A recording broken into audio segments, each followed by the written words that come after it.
প্রিয় দর্শকবৃন্দ, আপনাদের সবাইকে জানাই আন্তরিক শুভেচ্ছা।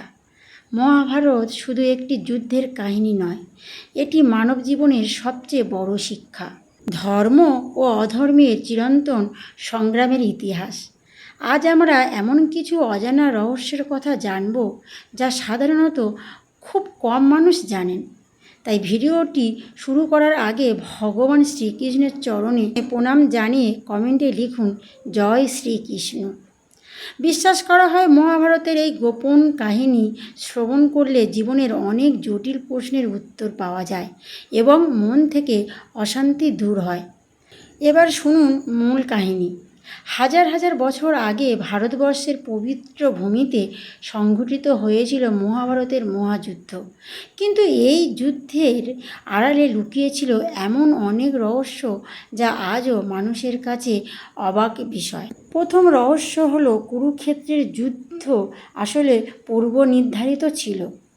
একদিন দেবতারা ভগবান বিষ্ণুর কাছে এসে পৃথিবীর অধর্ম, পাপ ও অত্যাচারের কথা জানালেন। তখন ভগবান ঘোষণা করলেন যে পৃথিবীর ভার কমানোর জন্য এক মহাযুদ্ধ সংঘটিত হবে। সেই কারণে বহু দেবতা ও অসুর মানবরূপে জন্মগ্রহণ করেছিলেন। ভীষ্ম ছিলেন অষ্টবসুদের একজন, কর্ণ ছিলেন সূর্যদেবের অংশ, যুধিষ্ঠির ছিলেন ধর্মরাজের অংশ, ভীম ছিলেন বায়ুদেবের অংশ এবং অর্জুন ছিলেন দেবরাজ ইন্দ্রের অংশ। এমনকি কৌরবদের মধ্যে অসুর শক্তির প্রভাব ছিল বলে পুরাণে উল্লেখ পাওয়া যায়। দ্বিতীয় রহস্য, শ্রীকৃষ্ণ কেন যুদ্ধ থামালেন না? অনেকের মনে প্রশ্ন আসে, ভগবান শ্রীকৃষ্ণ যদি সর্বশক্তিমান হন তবে তিনি যুদ্ধ বন্ধ করলেন না কেন? এর উত্তর হলো, ধর্ম প্রতিষ্ঠার জন্য কখনো কখনো কঠিন পথ বেছে নিতে হয়। কৃষ্ণ জানতেন দুর্যোধনের অহংকার ও অধর্মের অবসান না হলে পৃথিবীতে ন্যায় প্রতিষ্ঠা সম্ভব নয়। তাই তিনি যুদ্ধ রোধ করার সর্বোচ্চ চেষ্টা করলেও শেষ পর্যন্ত ধর্ম রক্ষার জন্য যুদ্ধকে অনুমতি দেন। তৃতীয় রহস্য, কর্ণের জীবনের গোপন সত্য। কর্ণ ছিলেন মহাভারতের সবচেয়ে দুঃখজনক চরিত্রদের একজন।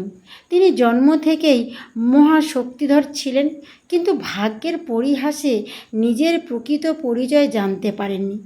একটি কম পরিচিত কাহিনী অনুসারে কর্ণ পূর্বজন্মে এক মহান দানবীর ছিলেন। দানের শক্তির কারণে তিনি জন্মান্তরে সম্মান লাভ করেন, কিন্তু অহংকারে সামান্য দোষ তাকে কঠিন পরীক্ষার মধ্যে ফেলে দেয়। তাই জীবনে প্রতিভা থাকলেও ভাগ্য সবসময় তার পক্ষে ছিল না। চতুর্থ রহস্য, ভীষ্মের ইচ্ছামৃত্যুর শক্তি। ভীষ্ম পিতামহর কাছে ছিল এক বিরল বর, ইচ্ছামৃত্যু। শয্যাশায়ী শুয়ে থেকেও তিনি মৃত্যুবরণ করেননি, কারণ তিনি উত্তরায়ণের শুভ সময়ের অপেক্ষা করছিলেন। এই ঘটনা আমাদের শেখায় যোগশক্তি, আত্মা নিয়ন্ত্রণের মাধ্যমে মানুষ অসাধারণ ক্ষমতা অর্জন করতে পারে। পঞ্চম রহস্য, অশ্বত্থামা কি আজও জীবিত? মহাভারতের সবচেয়ে রহস্যময় চরিত্র হলেন অশ্বত্থামা। যুদ্ধের শেষে শ্রীকৃষ্ণ তাকে অভিশাপ দেন যে তিনি যুগের পর যুগ পৃথিবীতে ঘুরে বেড়াবেন। ভারতের বিভিন্ন স্থানে আজও অনেক মানুষ দাবি করেন যে তারা অশ্বত্থামাকে দেখেছেন। যদিও এর কোনো বৈজ্ঞানিক প্রমাণ নেই, তবুও এই কাহিনী আজও রহস্যে ঘেরা। ষষ্ঠম রহস্য, গীতার প্রকৃত শিক্ষা। অনেকে মনে করেন গীতা শুধু ধর্মগ্রন্থ, কিন্তু আসলে গীতা হলো জীবন পরিচালনার মহাগ্রন্থ। অর্জুন যখন হতাশ হয়ে পড়েছিলেন তখন শ্রীকৃষ্ণ তাকে কর্ম, ভক্তি, জ্ঞান এবং আত্মবিশ্বাসের শিক্ষা দিয়েছিলেন। আজও গীতার শিক্ষা লক্ষ লক্ষ মানুষকে জীবনের সংকট থেকে বেরিয়ে আসার পথ দেখায়। সপ্তম রহস্য, দ্রৌপদীর অলৌকিক রক্ষা। দুঃশাসন যখন সভায় দ্রৌপদীর বস্ত্রহরণের চেষ্টা করেছিল তখন সমস্ত মানববীরের সাহায্যের পথ বন্ধ হয়ে গিয়েছিল। সেই মুহূর্তে দ্রৌপদী সম্পূর্ণভাবে শ্রীকৃষ্ণের শরণাপন্ন হন। তখন অলৌকিকভাবে তার বস্ত্র অনন্ত হয়ে যায় এই ঘটনা বিশ্বাসীদের কাছে ঈশ্বরের কৃপা ও আত্মসমর্পণের সবচেয়ে উদাহরণ। অষ্টম রহস্য, যুদ্ধের প্রকৃত বিজয়ী কে ছিলেন?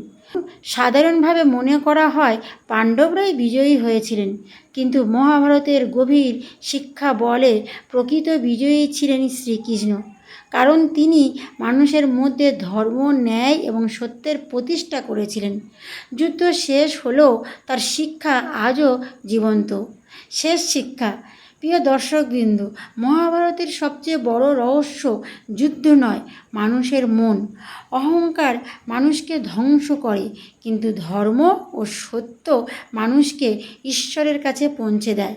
তাই জীবনে যতই কষ্ট আসুক, যদি আমরা শ্রীকৃষ্ণের উপদেশ অনুসরণ করি, তবে অন্ধকারের মধ্যেও আলোর পথ খুঁজে পাব।